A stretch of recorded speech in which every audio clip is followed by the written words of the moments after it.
good, y'all? Welcome to my review for this week's episode of Hero Aka Final Season, man. Man, what an episode this was, ladies and gentlemen. But it looks like that next week is going to be the big one, judging from the next episode. We got Izuku learning Shigaraki's past. We got Present Mike and Ayazawa about with Kodogiri, man. It seems like next week might be the episode that will finally top season, what was it, episode 17, 16 or 17 of season 7, whichever was a Todoroki episode. That's my favorite episode of the entire series. Will that be the case? I don't know, but it seems like that might end up toppling that one, and then more like the Cliff episode will topple that one, and then 431 will probably topple that one when we get to those for obvious reasons. If you guys know me, I am yes, I am very biased when I say that, but y'all know how I am. So we'll have to wait and see on that if that ends up being the case. But yeah, but this was a incredible episode, man. Especially even though this episode, obviously this fight as a whole is way more thematic and not so much about just pure action, like Bakugo and All For One was, what you guys know. That pretty much since the switch has happened to this fight, people have just been non-stop doing, because not every episode is listed with like the 5 animators that most people on Twitter know. We still don't see Nakamura yet, although he still doesn't appear in Gachiakata either. So I'm kind of curious on where his episodes are for both those shows. With mostly the biggest thing we've been getting these last few episodes has been Jason. Yeah, we had Haruka Ida do the storyboards last week, man, and people have just been non-stop doing like, oh, the episode's gonna look like shit, this, that, and the third, man. And then actually Donut himself, like yesterday, I want to say, before the episode had aired, had like quote tweets on Twitter, and he showed off the cast list saying like, people that have been duplicates are gonna look dumb when this episode drops. And I would definitely concur, man, because even with this fight, obviously being way more dialogue heavy, being way more about thematics, and rather just Shigaraki and Izuku beating the shit out of each other. It's definitely, and we've still got a lot of amazing cuts. And honestly, this episode's probably had some of the best cuts of Izuku probably up to this point, besides obviously like the couple sequences from the first 2 episodes. This was probably some of Izuku's best looking work in the season, man, and I'm sure it's only going to get better once they get further on, and of course, we get to Nakamura's sequence, which I'm assuming will probably, at this point, will probably be with the final punch, is what I'm assuming at this point, because I was like, oh, what if they popped up in this episode or something, but I don't know, they might put him there, he might be a little later on, we don't know. We'll have to wait and see on that, because we still got Nakamura, in the barrel, we still got Nakamura in the magazine, we still got him in the background, we still got him left before he makes his grand entrance. But yeah, this episode's phenomenal, man.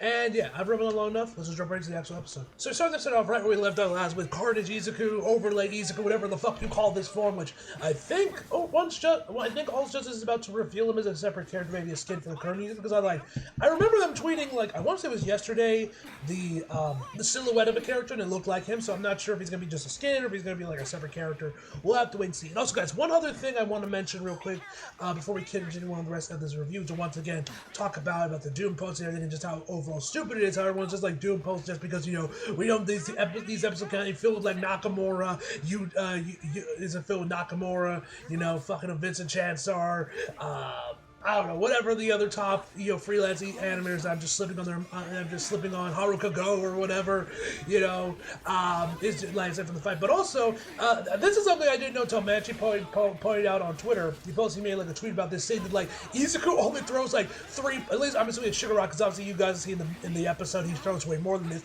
But in like either in the manga or in the actual direct hits to Shigaraki, he only throws 3 punches at him.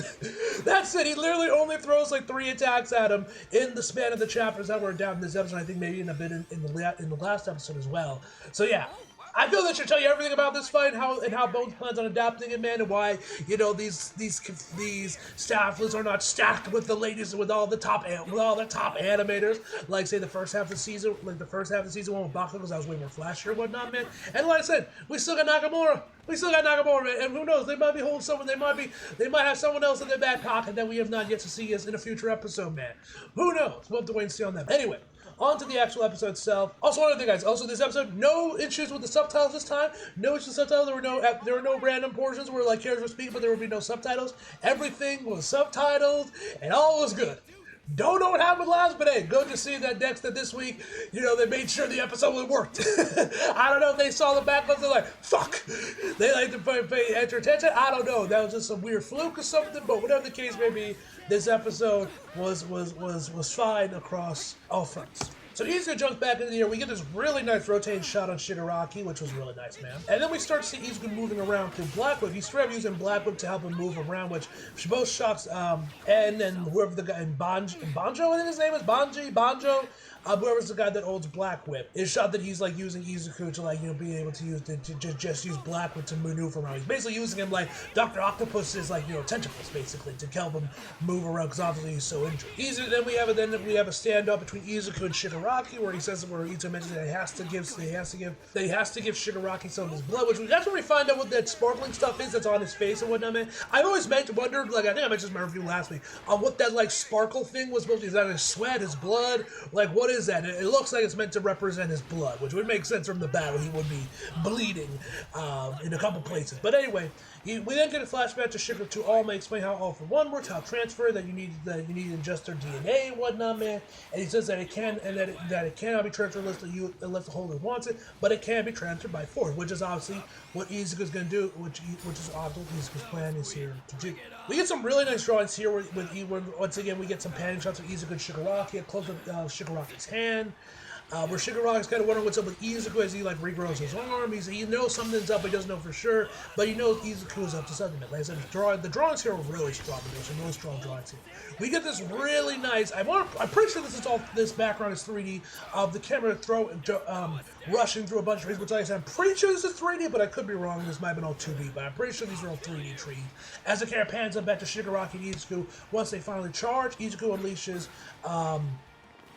smoke screen, which also, this is also what you guys are wondering, as of right now, most of the cuts of this episode at the time I record this do not have animators attached to them, and so I'm not going to mention any cuts that doesn't have an animator attached at the time I'm recording this. I'm not going to mention anything, but if they do have an animator attached, even to presume, I will mention it in this video if I remember. But for like this one in particular with Izuku and Shigaraki charging, no animator's been credited yet this cut, but we do have AG Komamatsu as the effects AD that is listed on this post, so we at least got that. Anyway, so as I was saying, he unleashes smoke screen, and is shocked by this because obviously Shigaraki can use search to look through and find Izuku. Shigaraki then lands on the ground. He says, no matter what you're up to, you'll have to protect. He's about to decay the ground, but then Izuku rips off this giant chunk of the ground off the floor, the ground. I'm not exactly sure what to describe. I'm not really sure what to say. But rips it out of the ground or the floor using Black Whip. And of course, all the users are shocked by how did Izuku do this? And once again, this is another showcase of Izuku as a battle tactician, just how smart he really is. Because obviously, as they show here in this flash, when Izuku was sent flying by Shigaraki's attack, I think this was when they just got to the island. He used Black Whip to have it go underneath the ground so that he could use it for later to rip it out, to rip it out in case Shigaraki tried to once again decay the floor again. Very clever work from Izuku, man. And Shigaraki mentioned that this is the same trick they use in UA to keep him from decaying. We got some really nice storyboarding. I thought the boards here were really good, where we see Shigaraki purple in the opening in the empty space next to him, man. We have the flashback back to season 7 where we saw the blocks coming out there to keep Shigaraki from completely destroying the ground, which I thought was a nice touch, man. The boards of this episode overall were pretty good.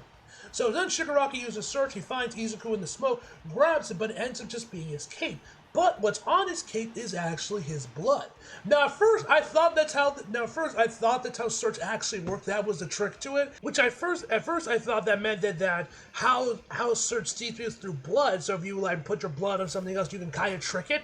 That doesn't seem to be the case. What Izuku actually did was use what Shigaraki meant that he could see the vestiges of One for All and use it against him by using putting Banjo on the blood on Black Whip so that he would see it thinking it's Izuku. Thereby he can use it to use a sneak attack in order so that he messes up and miscues how far Izuku actually is to get the surprise attack on him. Which seems like that's what Izuku actually did here, man. Which once again shows how smart Izuku is and what an incredible battle tactician is. I also have to mention, guys, En has probably more dialogue in this entire episode than he has in all of his dialogue in the last 2 seasons combined. Man, he had a lot to say in this episode. I noticed, man. So shout out to his English voice. He really got some mileage out of him in this episode. But anyway, guys, Izuku finally lands the punch, which sends in gear shift. This also we get the title card 7 minutes into the episode. I think that might be the longest time we've gotten the title card for an episode, or it's got to be one of the longest. Also, guys, one thing I want to mention real quick is the music in this episode was once again fantastic. Yuki Hayashi, incredible man. I have sing this man's praises countless times throughout this season, man, in previous reviews as well. But I really like the song that's playing when Izuku and Shigaraki are charging towards each other. I'm pretty sure that was a new track through the forest, and we get that shot of the camera of the camera like speeding through the forest, man. That song was really good. Like I said, I'm pretty sure that was a new song. But anyway, as I was saying, after the title card ends, we then see these holograms of both Dabi and Toga appear right in front of both Izuku and Shigaraki. At first, I'm like, is this some weird flashback sort of thing? Is this like an illusion or something? Can Izuku actually see these? What's going on? Is this somebody's quirk trying to mess with him? What's going on? And we learn it seems like because of Izuku, transferring gear shift into Shigaraki and fusing their blood together and whatnot. Their memories are starting to mix together. So now they're kind of seeing each other's memories. We see Izuku reliving the U.S. the Vajra Todoroki at the sports festival. Spinner is there as well. We also get this really interesting shot of Tenko with All For One.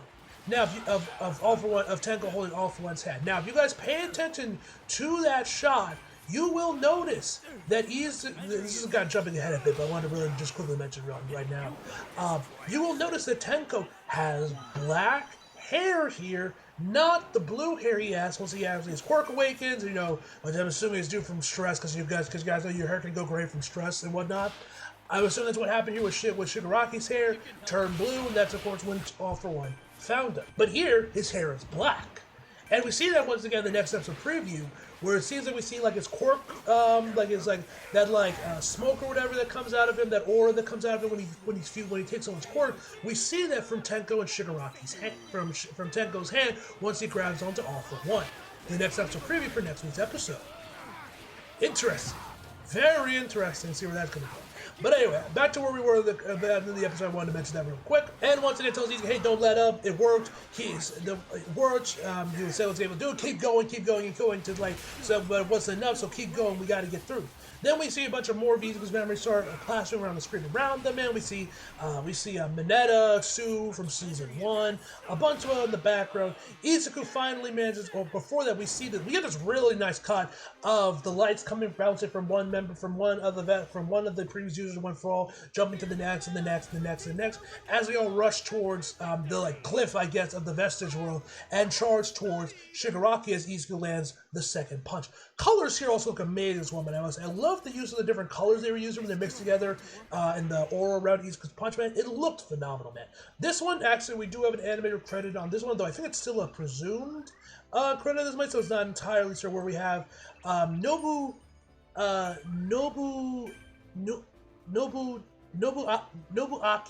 Nagano, if I'm pronouncing it right, is the animator credit for this cut, presumed anyway, with Yoshihiko Umakoshi as the AD, which, if I remember correctly, is the series characters. If I remember correctly, I might be wrong though, so correct me if I'm wrong in the comments. But yeah, this sequence was incredible, man. But once again, it ends up getting rejected again. This time, only N was able to pound through Shigaraki. And Banjo mentioned that Izuku's determination is so strong that he was able to plunder them and once again reject one from. But like I said, N was able to get through anyway, so that still did some damage to Shigaraki. This is also when we get to the shot of Shigaraki of Tenko holding All For One's hand, which I'm very curious to know what that whole thing is about. You know what that's about, man. It seems to did Shigaraki, or not Shigaraki, did All For One take Shigaraki's original quirk and gave him and changed it with the decay quirk? Because like I said, we see that red stuff coming out of his hand in the next episode preview, so definitely begs some questions. We'll have to wait and see on that, Legion. Anyway, we then cut over to to Mei's a robot flying camera things that we saw in season 4. I want to say is when this was shown up from what we saw in the flashback. I'm pretty sure this was season 4. I could be wrong, but I'm pretty sure season 4. But anyway, she's watching Izuku, watching to keep tabs on, see what he's doing, man. We then see that we then see Castle Sky finally crash land back on the ground. Cementos uses his quirk to through the openings through the various openings in Castle Sky to get everyone evacuated from the buildings as now it's crash landed. We then also get to see the business class kids that were filming it. Once again, they're no longer filming now; they're just watching the stream from Hatsume from May's little drone thing. Watching it on from there, we then get to see even more detailed shots of Shiketsu once again, which is cool. I don't know if this was in the manga as well, but it is kind of cool. We actually get to see bits of Shiketsu, though I think this might still all be UA. Actually, now that I'm looking at it again, I think this might all be UA. I might be wrong though, because you see the big building that looks like UA's building. I could be wrong, but I'm pretty sure this is all still like the bits of UA that they moved over to Shiketsu. I could be wrong, and it's just like this part was moved and the rest is Shiketsu, but whether this is all UA or it is all Shiketsu with the building, either way, it's cool that we actually get to at least see some of the school. We get to see some of the school in some capacity.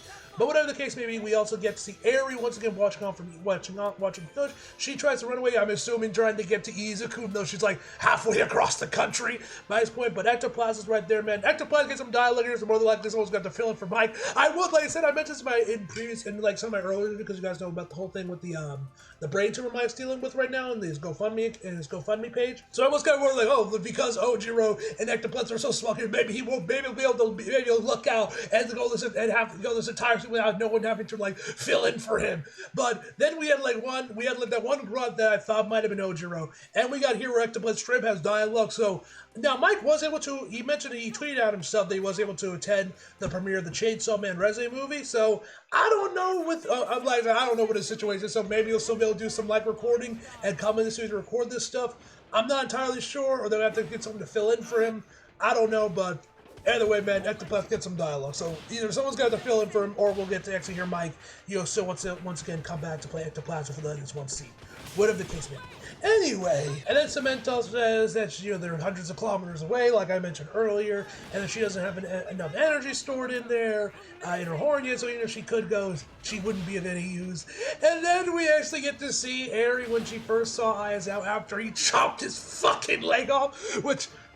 Still, man, I can't get over that, man. That shit was so hardcore. From Ayazawa just be like, alright, cool.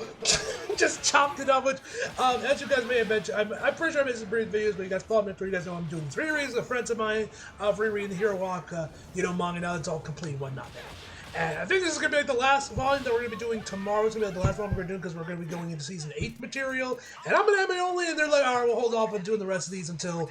Season 8's done, and then we'll finish with the rest of it, which is nice of them to do, because they're all like, I think I'm like the only manga reader in this group of friends, and I'm like the only anime only in this friend group. Everyone else is like a manga reader. Though, like I said, I pretty much know most of what's going to happen. But anyway, as I was saying in this video, in the manga, it was interesting. The shot where the wide shot when Aizawa chops was not in the end. It was not in the manga. That's purely in the anime. And it seems like the manga, it took him a while to like chop through his leg. It wasn't just one clean swipe like it was in the anime. He had to fight that bitch because he's a man. He has super straight than nothing. He's old, so he had to fight that bitch, which I think makes it even more hardcore than when we saw it there. We just chops it off. Seriously. Anyway, so Aries of course cried. This was such a cute and wholesome moment. It's like, oh man, my heart, man, when this was going on. And Aizawa was like, play cool, like, don't worry, I was just hit by a truck, which wouldn't be the only truck reference in this episode, or it wouldn't be the only time someone tried to run someone over with the truck, which we'll get to in a second. But like, this was so cute, man. You gotta love Dad Aizawa, man, seriously. So Harry turns around, goes back to watch the screen, and Ectoplasm saying that like he understands how she feels, but all we can do is have faith. Then we actually get this first-person shot of, I'm assuming right before they left, where Izuku's grabbing Eri's hand. He says, "Oh, you have a dream, Eri?" Which I also gotta mention this real quick because I forgot to mention this earlier on in the review. But Daiki sounded amazing this episode, man. I have to say, man, he sounded phenomenal. And then we get like basically, and this is when we get to like a montage of pretty much all the animation highlights of the episode back to back to back. Every time we cut back to Izuku, where he says, "Well, then I'm gonna try working harder." This is when we finally see Jason Yao's section which was in the PV where Izuku is like jumping through, is flying through flying through like the fingers. He like slides in between a couple of them, man. Similar to one of Nakamura's sequences from Soul Eater, when Maka was like sliding through like these like the mummy dudes like fingers or hands or whatever when they were attacking, when he was like sliding through that gap. I don't know if that was meant to be a direct reference to Nakamura's cut, or that was like an inspiration for his sequence here or whatnot, man. But that's just something I know. But anyway, that one was in PV, and given from what else we see in this episode, man, I'm pretty sure this also marks the final episode that we saw any footage of in the PVs. So from episode 7 onward, it's going to be completely all new, original, never before seen footage. I might be wrong. There might be something left, but I think we have now finally reached all the footage that was shown off in the PVs in these 6 episodes. But anyway, like I mentioned before, most of these cuts unfortunately don't have animation credits. Sure, like I said, this is where we get Jason Yao section. We also get around here, Koda finally makes his return, and we get the scene with him and Eri, which like I said I've been like waiting for this moment to when Koda and Eri finally got to actually interact and actually dialogue, because we saw a little bit she said, but there was no dialogue or nothing, man. So it's nice the first time. This is the first time to actually get to hear them, speak to one another on camera, on screen. So this is pretty cool. But yeah, he's tearing up as well. He grabs Eri's hand, he's like, I'm a crybaby too. If he's doing his best, I need to do something myself. And he just grabs onto Eri's hand a little time, man. Great stuff, man. Great stuff. We then see the dude that was shit-talking Izuku, that was wearing the All Might shirt. I wonder if he gets a shirt from him, but we'll have to wait and see on that, if he just found it lying around. Also, I forgot to mention this real quick. Also, if you guys can hear it, there was somewhere during this part of the episode, someone said, you can do it. I don't know if it was like, at first I thought it was Inko, but I don't think it was, or it might have been that dude, it might have been someone else in the crowd. Whatever the case may be, we then finally head back over to Cough in the Sky, where we see Mo and the others getting carted away. This whole sequence was done by Yoshiyuki Kodari, is the animator credit for this, presumably. This is where we get a sequence of Kaminari and Momo, which I gotta say, Kaminari's seiyuu here, man, sounded phenomenal, man. I'm looking forward to seeing how Kyle Phillips voiced it. I was gonna say, the drawings here are fantastic. I love, especially on the shadows of like Momo specifically, man. This sequence was really well drawn. The drawings here were phenomenal. But anyway, Kaminari starts crying, and he's like worried. Just like, if he's crying, does that mean is he worried? Or he's crying. He's saying, if I'm worried, does that mean I have no confidence in Izuku, man? We finally get to see Uraraka 6 episodes deep. She finally gets some screen time, kinda. But we get to see her as well, where she's carted off into the helicopter along with Pixie Boss and Shinso. Pixie Boss kind of like is off in the corner, but you can see her if you pay attention. But hey, good to see Best Girl finally got some screen time. It took y'all long enough, but hey, they'll make up for it in the next couple of episodes, man. So don't you worry, we will get our time. Uraraka will get her time in the spotlight, ladies and gentlemen. Anyway, we also get to see Hawks and Tokoyami still on the ground. Before we head back over to Izuku once again for another amazing animation sequence, before we head back over to Lady Nagant, where Shigaraki goes on about Izuku, saying the look in his face is so desperate, you can't help but want to cheer him on. We cut back over to Shiketsu, once again watching the footage of Izuku. We then get to pretty much, I would say, what was the animation highlight of the episode. This one has Akira Iwamoto and Eiji Komatsu as the animators credit from this. The post on Cyber doesn't give explicit on which animator is which. This once again has a presumed credit as well. So not sure who was which, but those are the 2 animators that are credited for this incredible sequence, man. This sequence is amazing, man. When Izuku's jumping around, lands on his fingers, you see the vestiges of One for All surrounding his hand, the colors pop up, man. Just an incredible sequence, man. They get through. They does the punch again. Once again, he gets through. But this time, Nana is the only one that ends up getting rejected. We then actually get an extension of when she abandoned her son, which is pretty cool. We actually got to see more of this, where her son is just crying, saying, "Don't go, mommy." I'm sure that just absolutely just broke her heart, man. As we saw in the episode where she was just crying in front, and she was just crying, clinging on to Gran Torino. But anyway, Izuku, after he hits the punch, he then finds himself back in his normal school attire at Tenko's house. Which at first when I saw it, I thought this might have like Izuku revert back to like season 1 Izuku or whatever, where like, because I couldn't really see his scar, but upon closer inspection later on in the episode, you get some watches. We do see that the scars are still in his hand. So this is like season 1 Izuku or somewhere he was like scar free. This looks like this was probably either right before they left, or this was like maybe like season 3 Izuku when he first got it, when he first started getting scars on his hand. But whatever, he still has the scars. He's about to hit the doorbell when this shadowy figure of Izuku, looking like Dark Link or something like that, say, "What will expose in the past change?" And then Izuku realizes this is how Shigaraki most likely sees him. He tells him he doesn't know, but I don't want things to end without me finding out. Dark Izuku just says, "Just die." Izuku replies to say he's going inside, and we get some really strong drawings as well. The drawings here were fantastic. And then out of nowhere, fucking Truck-kun shows up, and yes, Truck-kun is out here, My Hero Academia, trying to catch a body. Like, he's out, Truck-kun coming out of nowhere, as one of Shigaraki's, like, last desperate attempts to get Izuku out of his head. He sends in Truck-kun to send him into a shitty isekaiami. Truly a fate worse than death, if you ask me, man. But luckily, our boy manages to dodge this truck. Seriously, what the fuck is Truck-kun doing in this show? Was this like an in-joke by Horikoshi Sensei putting this in there, man? Like, I am genuinely confused why Truck-kun is in this. Whatever the case may be, this one we also get to see Nana show up when she's like is invested, telling Izuku that, you know, she was the only one to get repelled. Izuku's happy that she's still by her side. He then rushes towards the door. He gets stopped by Stain. That turns into Redestro. That turns into Overhaul, which was really cool to see, man. Always good to see Overhaul. And then he finally gets to the door, opens it, revealing the photo of Nana with Tenko's dad. We also hear the audio of his little sister, like, oh, let's keep it a secret from our dad and become sibling heroes.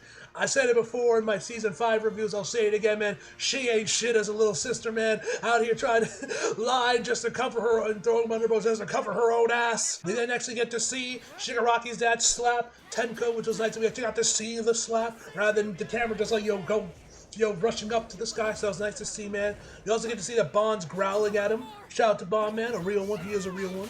Of course, Nana is horrified seeing her son striking his grandson. Izuku is shocked as he sees a shadowy figure in front of him that's obviously meant to be Shigaraki, and that is where the episode ends, ladies and gentlemen. Phenomenal episode, man. Incredible work. Once again, I think I mentioned this in my review. I think once again, I mentioned earlier, start of the review, man. Next week, that's going to be like the big episode. That might end up becoming my new favorite episode of the series. We'll have to wait and see on that, ladies and gentlemen. And yeah, man. Anyway, guys, over to this episode, a 10 out of fucking 10, ladies and gentlemen. As always, hope you guys enjoyed the video. Like if you did, subscribe if you're new. Follow me so you feel like it. Links are below. And as always, back for more. See you guys next time.